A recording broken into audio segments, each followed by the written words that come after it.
إله إلا الله وحده لا شريك له وأشهد أن محمدا عبده ورسوله وهو حبيبه وصفيه وخليله. أما بعد، اللهم فقهنا في الدين وعلمنا التأويل واجعلنا من عبادك الصالحين. اللهم افتح علينا بفضل العلم وارزقنا فهم النبيين وزدنا علما نافعا ولسانا ذاكرا وقلبا خاشعا وعملا متقبلا ورزقا حلالا طيبا واسعا والحمد لله رب العالمين. آمين. السلام عليكم ورحمة الله وبركاته. Kita sambung 316. Betul? 317. Ada berapa? Oh, tanda lain. Berapa dua? 274.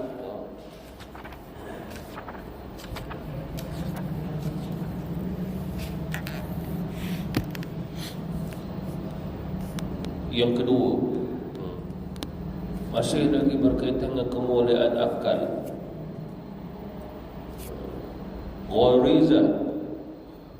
Gharizah ni maksudnya pada kehidupan akal tu, fungsi dia. Yang kedua, hakikat akal itu adalah ilmu pengetahuan yang timbul ke alam wujud pada diri anak kecil yang dapat membezakan tentang kemungkinan barang yang mungkin dan kemustahilan barang yang mustahil. Barang di sini bukan menunjukkan material barang, tapi ini adalah bahasa lama menunjukkan pada satu amalan, satu perkara, satu situasi, satu keadaan. Itu masuk barang. Jadi Imam Al-Ghazali dia nak bagi tahu kepada kita tentang kedudukan akal yang kedua, bermula pada anak kecil lagi. Oleh kerana itu anak kecil itu mempunyai perasaan itu wujud daripada akal dia. Seperti mengetahui dua lebih banyak daripada satu, dan orang tidak ada pada dua tempat pada satu waktu. Ini di sudut logik, anak-anak kecil juga mengetahui dia ada sesuatu yang menyebabkan dia menangis, ada sesuatu yang menyebabkan hilang menangisnya, hilang tangisannya. Ada sesuatu yang menyebabkan dia merasai lapar, ada sesuatu yang menyebabkan dia kenyang, ada sesuatu yang menyebabkan dia terjaga, ada sesuatu yang menyebabkan dia tidur. Maka ini Imam Al-Ghazali nak beritahu usulnya dia bermula pada akal. Dia bermula pada akal. Seperti mana contoh anak kecil juga dapat membezakan. Anak kecil yang dimaksudkan selagi mana dia beralum akhir balik, dia anak kecil. Walaupun dia boleh mengira, tetap anak kecil selagi mana dia belum akhir balik. Sebab anak kecil ini tidak menjadi mukallaf lagi walaupun dia telah mula berakal di situ. Jadi Imam Al-Ghazali nak menyatakan di sini bahawasanya kalau ditanya bila bermulanya, berfungsinya, adanya kehidupan pada akal, jadi jawapannya pada anak-anak kecil lagi. Oleh kerana itu tidak mustahil akal anak kecil ada kalanya melebihi daripada akalnya orang dewasa, seperti mana dia mengingat sesuatu. Oleh kerana itu di Indonesia antara anak kecil yang paling muda menghafal Quran usianya 5 tahun dan telah diiktiraf di Arab Saudi sebagai manusia paling muda menghafal Quran. Usia 5 tahun orang Indonesia. Tanya bapak dia macam mana dia menghafal, dia bukan boleh baca, dia bukan tahu huruf. Bapak dia baca untuk dia. Dan dia dalam menghafal beribu-ribu hadis, bapak dia baca untuk dia. Jadi dia menangkap di sudut bacaan. Dia anak kecil, bukan belum akhir balik, tapi dia mengetahui surah itu, surah ini, kanan kiri, muka surat berapa. Bahkan ada yang pernah saya jumpa, baris pun dia ingatnya. Kita tak tanya sambung ayat ni, kita kata cuba baca ayat yang ke-10 dalam surah Taha, dibaca je. Waktu saya tahfiz dulu pun kadang-kadang ada juga belajar gitu. Pernah saya test dia, cuba baca ayat 44 surah Al-Baqarah. Kita fikir, A'udzubillahi minasyaitonirrajim. Atamuruna an-nasa bil birri, ingat ayat. Jadi dia anak kecil, dia belum akhir balik. Jadi Imam Ghazali betul katanya, bermula di kehidupan akal daripada anak kecil lagi. Jadi ini usul juga, usul di sudut kemuliaan itu telah diberi oleh Allah dalam usia kecil, bukan setelah dia mukallaf, anak kecil lagi. Pada zaman Rasulullah sallallahu alaihi wasallam ada anak kecil jadi imam di kampung lah, bukan di masjid Nabi. Dia belum akhir balik dia jadi imam. Apa agaknya? Sebab dia antara penduduk kampung masih anak kecil yang banyak hafal Quran. Pada ketika itu, manakala kita di sini tidak boleh, hukumnya makruh. Fatwa ulama kita, orang ataupun imam lah belum akhir balik jadi imam dalam solat fardu, hukumnya makruh. Dibolehkan dalam solat sunat. Solat fardu dia makruh. Ada sebagian ulama mengharamkannya. Kenapa? Dia belum mukallaf. Bila belum mukallaf, solat fardu dia tak jatuh fardu, jadi sunat saja sebab dia tak wajib. Puasa atas dia itu masih jadi sunat, tak jadi wajib. Sebab dia bukan mukallaf. Mukallaf kewajipan hanya yang telah balik saja. Itu telah disepakati oleh seluruh ulama. Lalu kita solat di belakangnya orang yang solat sunat, dia ulama memakruhkannya. Bukan saja itu, waktu saya belajar dulu, yang jadi imam tu misai tak ada, janggut pun tak ada, pun makruh. Anak-anak tadi, walaupun dia akhir balik, dia tak ada lagi tumbuh-tumbuh tu semua, sebagai ulama memakruhkannya. Kecuali darurah, memang tidak ada orang jadi imam, dia layak sebab dia banyak hafal Quran dan bacaannya lebih baik daripada kita.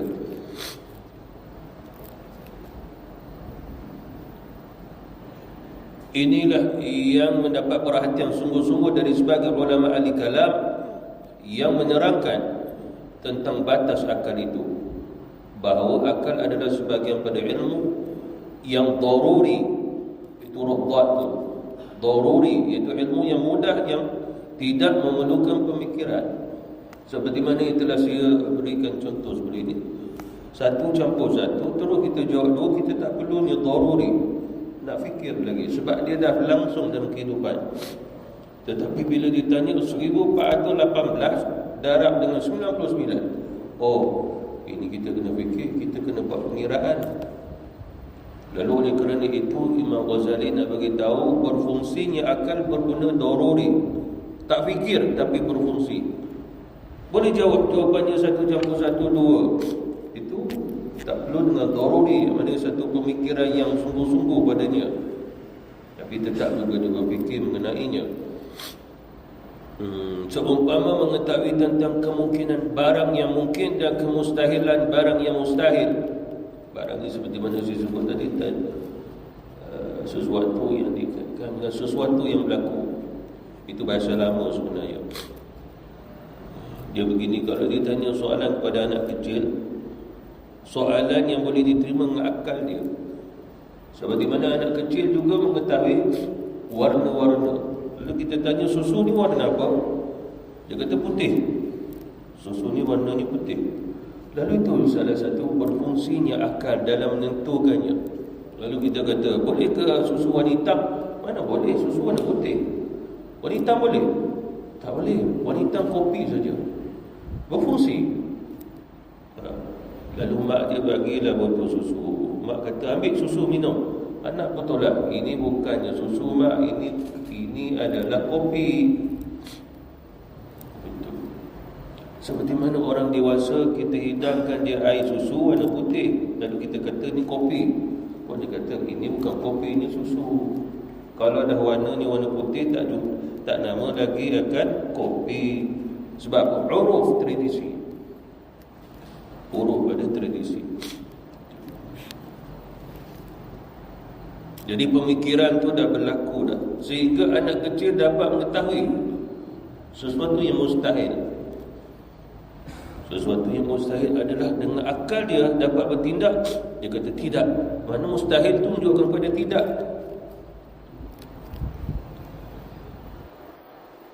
Dan hal itu betul pula kerana pengetahuan tersebut itu ada dan menamakannya akal memang jelas. Mana berfungsinya akal pada anak-anak kecil lagi, usia kecil.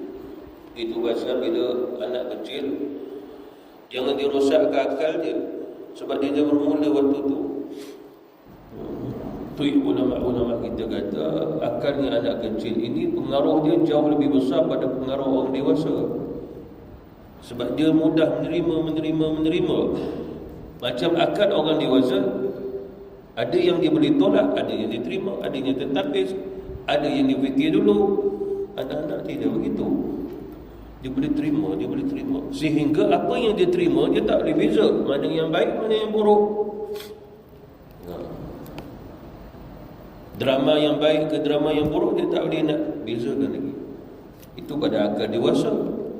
Jadi itu kaedahnya agar anak-anak kecil yang masuk padanya sesuatu yang baik-baik padanya. Yang tidak betul ialah mengingkari gharizah itu. Maknanya pada kehidupan akal itu bermula pada anak kecil. Seolah-olah kita kata budak kecil mana ada akal, di mana ada otak, di mana boleh fikir. Tidak, ada sebahagiannya dia boleh memikirkannya. Dekat Oxford University dulu ada budak umur 12 tahun dah masuk universiti. Umur 15 tahun dia buat PhD. Tapi bukan universiti Islam lah. Waktu saya belajar dulu dekat Al-Azhar, budak 17 tahun dah masuk ijazah dah. 17 tahun di Malaysia pun ambil SPM. Dia kat sana dah tahun akhir dah ijazah. Mana akal dia sangat cepat. Waktu saya belajar dulu pada seorang kaum umur dia baru 17, dia akan ambil ijazah. Ada yang seorang lagi saya kenal 18 tahun akhir Al-Azhar. Pada otak dia, bahkan pada otak dia jauh lebih cemerlang daripada kita yang lebih umur daripada dia. Mana menunjukkan bermula dia akal itu daripada usia bawah ni lagi. Seperti mana kata ulama-ulama kita, Imam Al-Ghazali sebelum dia akhir balik, dia dah hafal hadis 5,000. Imam Bukhari dia belum akhir balik lagi, anak-anak kecil dia dah hafal hadis 5,000. Imam Syafi'i belum akhir balik dah menghafal kitab Muwatta Imam Malik yang asal, lebih kurang 10,000 hadis. Imam Syafi'i dah hafal dulu. Imam Syafi'i dengan Imam Al-Ghazali, Imam Syafi'i itu atas lagi kedudukannya.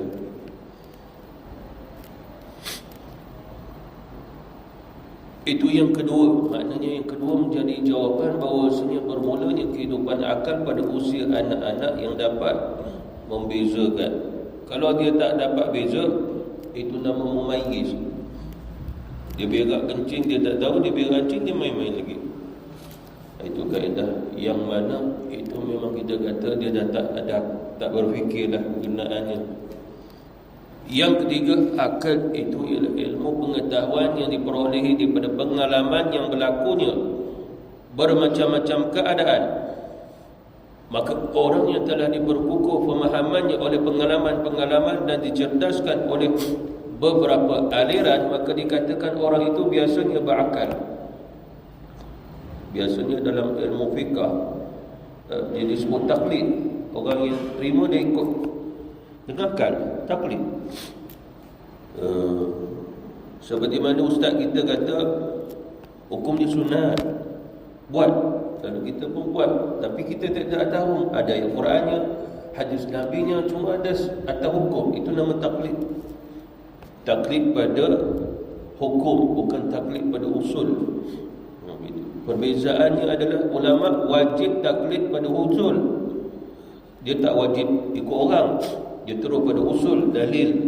Macam kita orang awam wajib taklid dengan ulama melalui fatwa dan hukum. Itu kaedahnya. Itu bahasa orang-orang awam jangan ditanya lagi, jangan dia bertanya lagi mana dalilnya. Orang awam tak perlu. Tapi kalau ulama, bila dia mendengar satu fatwa, Yang fatwa tu mungkin bertentangan, lalu dia nak tahu mana dalilnya tu. Sebab yang bertanya ulama. Kalau berkata hadis, dia seorang ulama hadis, lalu dia dengar hadis, dia nak tahu hadis ni riwayat yang mana, kitab yang mana. Sebab dia seorang ulama hadis, belajar hadis, ini tidak pernah didengarnya. Itu kawaid pada kaedah. Jadi orang awam jangan tanya mana dalilnya, mana dalilnya. Tidak, tapi terima hukumnya, amalannya. Sebab kalau kita tanya dalil, ustaz tu tanya kita balik, ma ma'na dalil fil Arabiyyah? Apa makna dalil dalam bahasa Arab? Kita tak boleh jawab sebab kita orang awam. Jadi jangan macam orang kata bid'ah, lalu ustaz tu tanya dalam bahasa Arab. Boleh dia tanya bahasa Melayu, bid'ah tu apa? Dia kata Nabi tak buat, kita buatlah. Itu bahasa Melayu. Bahasa Arab apa? Dia tak boleh jawab. Jadi jangan kita bertanya apa itu bid'ah. Malaikat biar satu ilmu sampai menerangkan kepada kita bid'ah bermaksud sekian. Seperti mana kata Imam Syafi'i, bid'ah itu ada yang wajib, ada yang makruh, ada yang haram, ada yang harus. 5 di sunnah wal jamaah. Kumpul Quran, bid'ah yang wajib. Kalau tak kumpul Quran, kita tak boleh nak baca Quran. Sahabat yang kumpulkannya. Bid'ah yang sunat, Sayyidina Umar kumpulnya para sahabat yang masih hidup dan orang yang lain untuk solat tarawih. Itu bid'ah. Quran letak titik, letak baris. Bid'ah. Maulid Nabi bid'ah juga, tapi kata ulama bid'ah yang sunnah, yang mahmudah, kata Syekhul Islam Izzuddin Abu Salam. Imam Suyuti kata Maulid Nabi bid'ah, tapi bid'ah yang hasanah, yang baik. Jadi dia selesai lah. Dia selesai. Yang tak selesai sebagian ustaz tak selesai. Nabi tak buat, dia pun tak buat. Dia tak mau buat, sudah kita buat sebab itu ijtihad. Jadi orang yang berakal dia akan fikir ijtihad ulama benar. Sebab dia sebagai hukum. Ulama yang berijtihad bukan calang-calang orangnya. Tidak ada ulama yang muda berijtihad. Semua ulama-ulama tua yang berijtihad. Sebab dia dah mengalami berpuluh tahun dengan ilmu Islam. Itu pun nak berijtihad. Tapi kita akhir zaman tiba-tiba ustaz-ustaz muda berijtihad. Agak pelik sangat. Dia pula berfatwa. Kita pun tengok dia kelulusan mana. Kelulusan pondok kecil saja. Tak boleh begitu. Sebab kalau kita belajar dengan alim ulama, dia lurus pada usul. Dia tak ajar kita yang pelik-pelik, yang luar-luar biasa. Melainkan bila kita dah mengetahui, dia ajar. Sebab yang Nabi punya kita belum buat, kita nak terbang ke udara dah. Ada orang belajar nak terbang ke udara, nak berjalan atas air. Yang sunnah Nabi ni pun belum dia buat. Jadi dia tersilap dalam kehidupan dia. Yang tidak bersifat dengan sifat tadi, maka dikatakan orang bodoh, tidak berketentuan, jahil. Maknanya nombor 3 ni kata Imam Al-Ghazali, orang yang menerima taklidlah atau pengalaman. Dia terima, ada yang dia ikut, ada juga yang diterima tapi dia tak ikut. Sebab bukan semuanya ilmu yang kita dapat terus kita beramal. Ada juga tunggu nanti raya korban kita baru nak buat korban. Amal waktu tu. Haji, umrah, bila dah tiba pada waktunya baru kita amalkannya. Tapi ada juga amalan pada setiap saat. Zikir dalam hati, lidah dibasahkan ke zikrullah, itu pada setiap saat, kecuali atas junub atau hadas besar saja itu dilarang. Antaranya membaca kitab Allah, baca Quran. Inilah macam yang lain daripada ilmu pengetahuan yang dinamakan akal. Mana betul Imam Ghazali nak beritahu yang 3 ini tidak lain, menerimanya seseorang dengan akalnya, dia menerimanya dengan ilmu pengetahuannya juga. Itu asal apabila dikatakan orang itu bodoh adalah dia menerima sesuatu yang tak perlu dia menerimanya. Seperti mana contoh, dia sudah akidah ilmu sihir. Ulama kata orang awam jangan melibatkan diri untuk tahu mendalami ilmu sihir. Tidak perlu. Hanya ulama-ulama saja boleh sebab dia nak tahu. Sebab dia perlu berfatwa orang ni buat sihir ke bukan. Dia kena tahu usul pada sihir. Orang awam tidak perlu terlibat.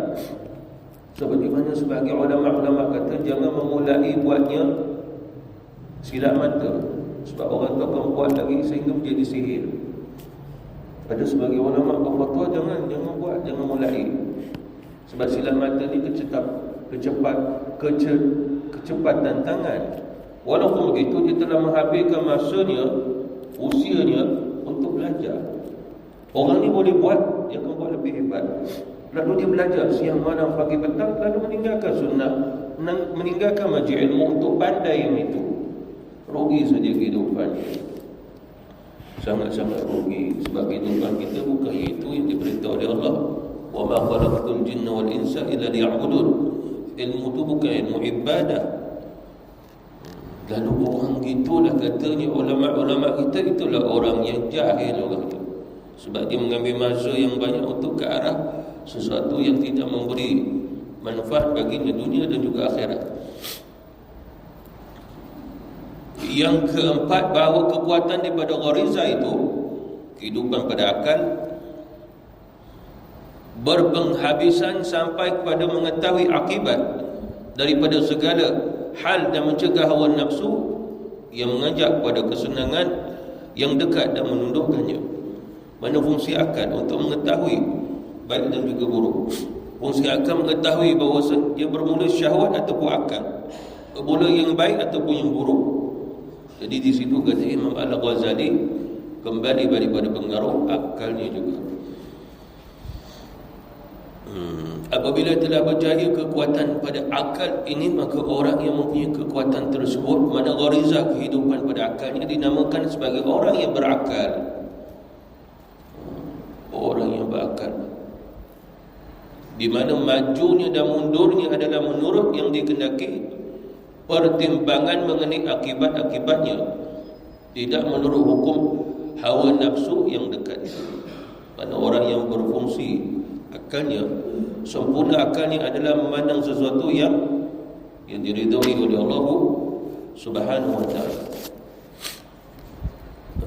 Ini juga adalah daripada sifat-sifat khas manusia yang membezakan dia daripada haiwan yang lain. Disebabkan kehidupan haiwan tiga. Yang pertama, untuk makan dan minum dengan syahwat. Yang kedua, membiak sesama dia dengan syahwat. Yang ketiga, pecah dua lagi. Satu dengan kehidupan ganas, satu kehidupan hanya sekadar untuk memuji saja. Kehidupannya sekejap membahayakan, sekejap tidak membahayakan, bahkan boleh dimanfaatkan oleh manusia. Itu yang nombor tiga. Sebab ada haiwan yang ganas-ganas, memang Allah cipta dia ganas, bisa berbahaya. Lalu Rasulullah kata haiwan yang ini boleh dibunuh. Boleh dibunuh. Bahkan sebahagiannya haiwan-haiwan ini juga haram dimakan dalam Islam. Itulah haiwan. Cuma kehidupannya adalah lebih pada syahwat berbanding akal dia. Berbanding akalnya. Mana syahwat dia berjalan dulu, dia nak perlu makan, dia nak perlu minum, dia perlukan itu.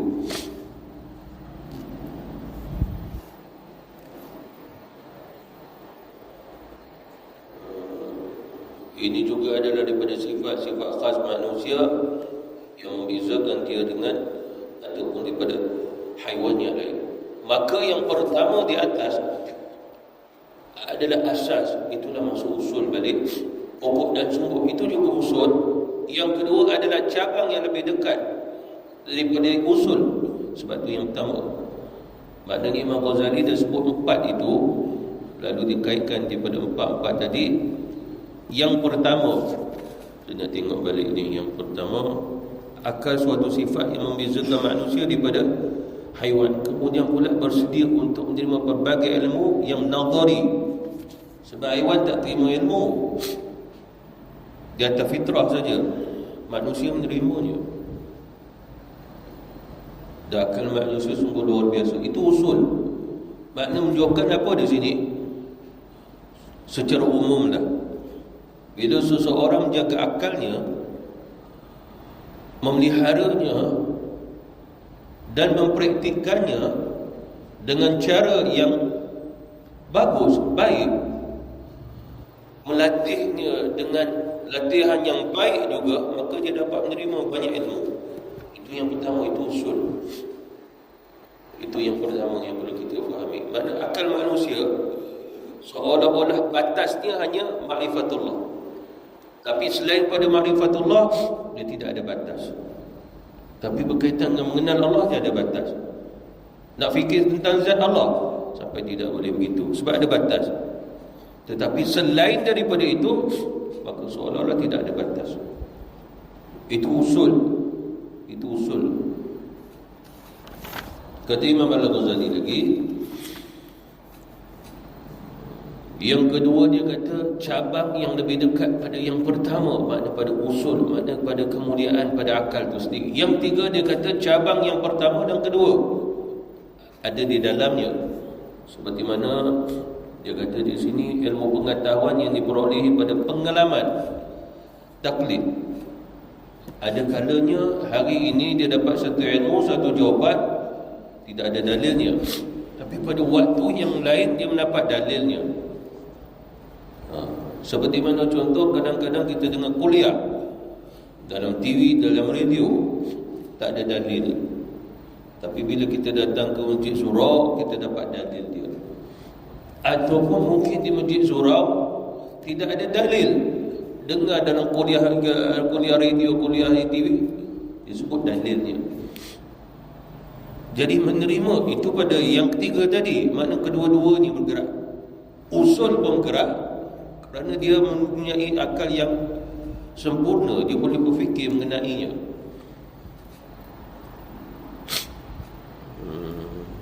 Kerana dengan kekuatan gharizah dan ilmu daruri itu, maknanya ilmu yang mana tak perlu dia bersungguh-sungguh untuk fikir, dapatlah diambil faedah segala ilmu pengetahuan. Dan yang keempat itu, seperti mana kata Imam Al-Ghazali, kekuatan daripada kehidupan pada akal itu, sehingga dapat menundukkan syahwat. Akal makna menundukkan syahwat melalui akal dia.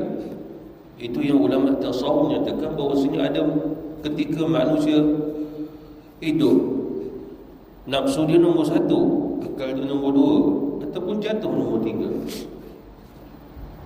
Sebab kata nafsu, yang kedua keinginan dulu. Itu sebagai ulama kata nafs, hawa, aqlun. Ada perbezaan. Kalau dia nafs lebih umum, diri, keinginan, pernafasan. Tapi kalau hawa, ada keinginan yang dia mahukannya. Ada kala dia jatuh nombor satu.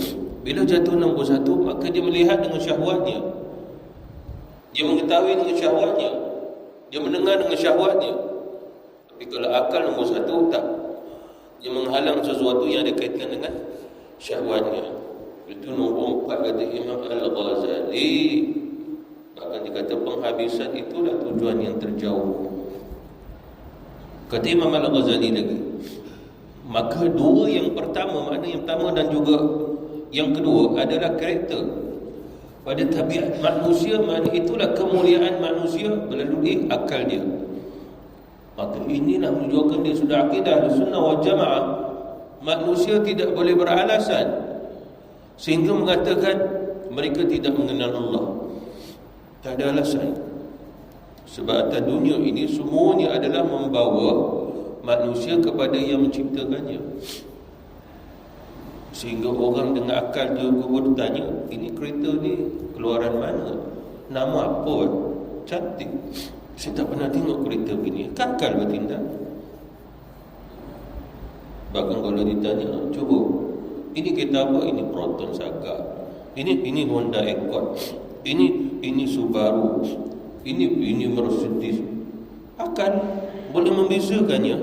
Hanya saja Imam Ghazali nak kaitkan di sini, kereta tabiat manusia itu tanda kemuliaan, sebab dia boleh menyebutnya dan membezakannya. Itu nombor 1, 2 tadi. Itulah makna kalau ditanya kepada kita, akal manusia mulianya di mana? Mulia dia apabila dapat membezakan tadi. dapat membezakan sehingga dapat menyebutnya, dapat menerangkannya dengan satu-satu ilmu yang pasti dan bukan sesuatu yang bersifat yang meragukan. Kalau ditanya 10 orang ni kita apa, semua jawab ini proton, itu proton saga, semua orang jawapannya yang sama, maka itu pasti tadi melalui akal, dan itulah kemuliaan akal. Jadi aqidatul Islam memandang yang nombor 1 dan nombor 2 ni, inilah yang menyebabkan manusia masuk syurga dan menyebabkan manusia masuk neraka. Yang menyebabkan manusia masuknya syurga, ma'rifatullah, dia sembah Allah. Dan disebabkan nombor 1 dan 2 juga, manusia masuk ke dalam neraka kerana dia tidak menggunakan kemuliaan akal dia, maknanya dia telah menghina. Seperti mana ta'rif ulama kita, apabila dia satu nikmat yang diberi oleh Allah, maka diguna kepada kekufuran, maka dia telah kufur pada nikmat. Itu pasal kehidupan orang kafir, duduk bangunnya, makannya, simpanannya, apa yang disimpan, apa yang dikumpulkannya, semua berfungsi, semua bersumber dari kekufuran. Oleh kerana itu Allah tak terima. Apa Allah tak terima pada orang kafir? Kerana dia bermula pada kekufuran. Seperti mana ulama kita ditanya, walaupun dia kafir, dia membantu. Lalu soalannya, di akhirat apakah ganjaran yang dia akan dapat? Ketika mana di atas dunia dia telah membantu manusia. Dan hendaklah kita ketahui sifatnya Nabi Adam, anak cucu cicitnya, sifat membantu itu fitrah. Selagi mana dia manusia itu fitrah. Lalu bila dia membantu orang, itu sebenarnya fitrah. Bila sifatnya fitrah, Allah membalasinya di atas dunia walaupun dia kafir. Di akhirat tidak ada. Maka dijawab bahawasanya orang kafir itu, kita tanya balik, kalau sekiranya kamu telah membantu kami, kamu mahu apa? Nama? Ya, nama kamu telah diangkat. Kamu nak dikatakan orang baik, kami mengatakan kamu orang baik sebab membantu. Tapi baik di sini fitrah. Fitrah, sifat fitrah. Maka apa yang kamu mahu atas dunia telah kamu dapatkannya. Seperti mana hadis Rasulullah SAW. Sebab perkara ini Nabi telah jelaskannya. Orang yang kafir melakukan kebaikan, ihsanan, itu susah. Sesama kita pun tak boleh nak bantu. Orang itu bantu kita. Tapi kata Rasulullah, Allah membalasinya hanya di atas dunia. Itu dengan cara antaranya sakaratul maut. Kata Rasulullah, orang yang buat baik tapi dia kafir, kebaikan itu fitrah. Dia buat baik sesama kita, cuma dia tidak mahu Islam, maka kebaikan itu diganjari oleh Allah apabila dihilangkan sakaratul maut dia. Selesai. Sebab kematian itu sakit, kematian sangat-sangat sakit. Lalu Allah membuangnya, tapi dia mati. Nanti dia masuk dalam kubur, dia sakit balik. Nanti dia masuk neraka. Maka Allah membalasi di atas dunia.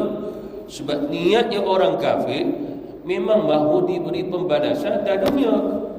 Baik dibalasi kebaikan, lalu Allah telah membalasnya. Selesai. Itulah tujuan orang kafir, sebab dia tak pernah ada tujuan akhirat. Itu pasal Rasulullah pun mengajar kita, apabila kamu beribadah kepada Allah, tujuan ibadah akhirat, bukan dunia kamu. Bahkan kata Rasul, kalau kamu mengajar Quran sekalipun, jangan sampai Quran itu tujuan dunia kamu, kerana ada ganjaran yang jauh lebih besar di akhirat.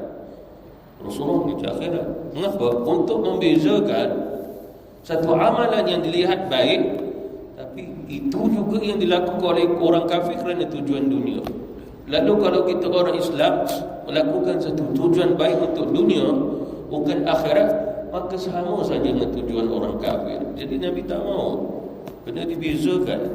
Kalau tidak dibezakan, maka tujuan kebaikan itu tidak mendapat apa-apa pahala daripada Allah. Itu perbezaannya. Maka telah dijawab oleh ulama kita berdasarkan sebenarnya banyak hadis yang Nabi telah jelaskan. Orang kafir buat kebaikan, Allah membalasinya di atas dunia.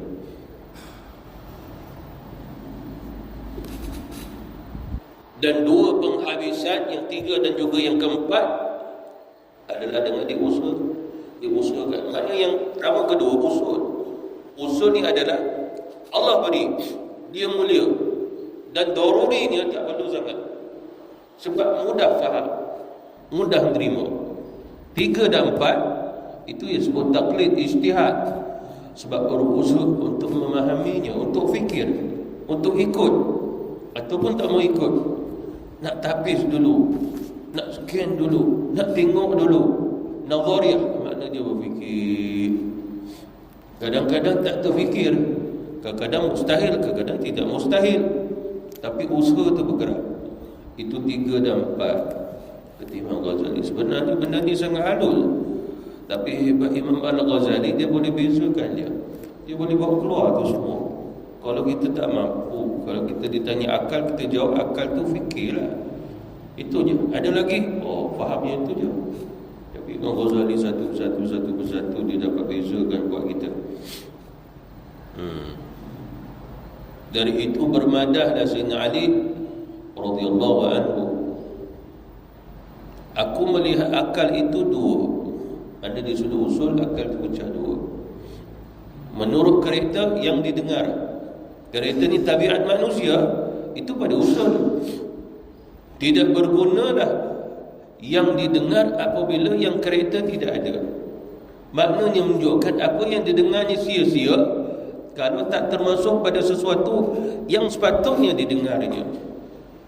Itu maknanya seseorang duduk satu tempat 3 jam, 4 jam, dia mendengar sesuatu, tapi bukannya termasuk daripada tabiat bagi kemuliaan akal untuk mendengarnya. Berbeza kita mendengar tafsir Al-Quran, syarah hadis, ilmu Islam, dengan sesuatu yang dibicarakan tentang senjata negara ini, nuklear dia, peperangannya, tidak sama. Kalau kita duduk 4 jam nak dengar cerita bom atom sekalipun, tidak sama kita duduk seminit untuk dengar satu hadis Nabi. Tidak sama. Kerana Allah lebih memandang orang dengar hadis Nabi berbanding orang cerita bab dunia dan isunya. Itu yang perlu kita ketahui. Seperti mana lafaz alhamdulillah yang kita baca di lidah tidak disamakan dengan apa yang berada di atas dunia ni. Sekiranya manusia dapat mengumpulkan 100 juta, 100 bilion, 100 trilion diletakkan satu tempat, manusia memandangnya. Tidak sama apabila kita solat sebelum subuh, solat sunat subuh 2 rakaat. Tak sama. Sebab Nabi kata solat sunat sebelum subuh 2 rakaat lebih aku cintai daripada apa yang matahari mengenai pada dia. Matahari kena sampai ke laut, semua negara tu dengan emasnya, kekayaannya. Nabi kata solat 2 rakaat tu jauh lebih untung berbanding manusia yang memiliki itu semua. Seperti mana kisahnya Sayyidina Umar waktu jadi khalifah. Pada zaman khalifahnya Umar, orang sangat kaya dah, banyak jadi orang kaya. Orang kalau ternaknya kambing, bukan kandang-kandang kecil, dia tengok satu gunung penuh dengan kambing. Seorang datang ke Umar, "Ya Umar," tentu toke dia, pemilik kambing, gembira dengan jumlah kambingnya begitu. Kata Sayyidina Umar, tidak. Tak gembira. Sebab Allah Subhanahu Wa Taala sebut, "Falyafrahu," kamu kena bergembira atas nikmat yang diberi oleh Allah, Islam, iman, Quran, Nabi Muhammad. Bukan kamu perlu bergembira dengan harta benda kamu. Sebab Allah Subhanahu Wa Taala menyatakan ini semua tidak ada apa, melainkan musnah, binasa. Tapi kegembiraan kamu atas iman, Islam, Nabi dan Quran kepada kamu kekal sampai ke syurga. Kegembiraan tu. Kata Sayyidina Ali lagi, seperti tidaklah bergunanya matahari bila cahaya mata itu terlindung ataupun terlindungi. Cahaya matahari ada, ini mata kita tertutup gini, maka kita tidak melihat objek lagi, gelap dia. Ataupun kita tutup mata kita pun kita tidak melihat sesuatu, sedangkan cerahnya di hadapan kita, di sekeliling kita. Jadi Sayyidina Ali nak kita apa? Akal itu mulia, sangat istimewa, ada karakter dia, tabiatnya, ada fitrah dia. Tapi kalau sekiranya tidak digunakan pada tempatnya, maka dia jauh lebih susah daripada bahaim, haiwan-haiwan ternakan. Sangat susah. Kenapa agaknya? Sebab haiwan ternakan ini dia daripada awal sampai akhir makan. Itu pasal mudah untuk sembelih dia. Tapi kalau haiwan dekat hutan, dia tidak begitu. Dia perlu berusaha mencari makan dia. Itu bahasa orang, itu bahasa haiwan di hutan itu agak liar berbanding pada haiwan yang diternak. Itu bahasa dalam Islam. Allah Subhanahu Wa Taala tak bagi kita sembelih lembu kat hutan, walaupun nama lembu, dia sebabkan liar dia. Sebab itulah Allah sebut dalam Quran yang dihalalkan untuk kita sembelih al-an'am, haiwan yang diternak saja. Kenapa agaknya? Disebabkan daripada tabiatnya pun liar. Maka hendaklah kamu makan haiwan-haiwan yang tabiatnya lembut, yang kamu berternak, agar kesannya hati kamu juga lembut. Itu pasal zaman Rasul, Nabi tak biasa makan haiwan-haiwan yang diburu, yang liar-liar. Nabi biasa makan unta, kambing, ayam, lembu yang diternak. Tapi halal buat siapa? Halal bagi orang yang memburunya. Halal buat orang yang memburu. Sebab bagi dia tak sedap kalau makan daging yang dibela. Sedap lagi yang liar tu. Tapi dia tidak tahu kesannya. Dia sudah tasawuf, hati dia akan jadi liar nanti. Hati jadi liar. Kena dia balik dengan daging dia. Ini dalam tasawuf. Kalau tak belajar tasawuf, makanlah. Liar pun liar lah. Nanti dah liar, kita cari balik lembu yang kita tanam, kita ternak. Jadi lembut balik. Wallahualam. Jadi kita tanda kat situ muka surat 275. Nanti kita akan sambung yang pertama. Wallahu ta'ala.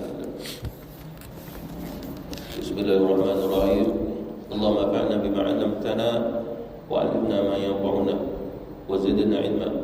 Walhamdulillahi 'ala kulli hal wa na'udzu billahi min 'adhabin nar. Walhamdulillahi rabbil alamin. Amin. Subhanallah.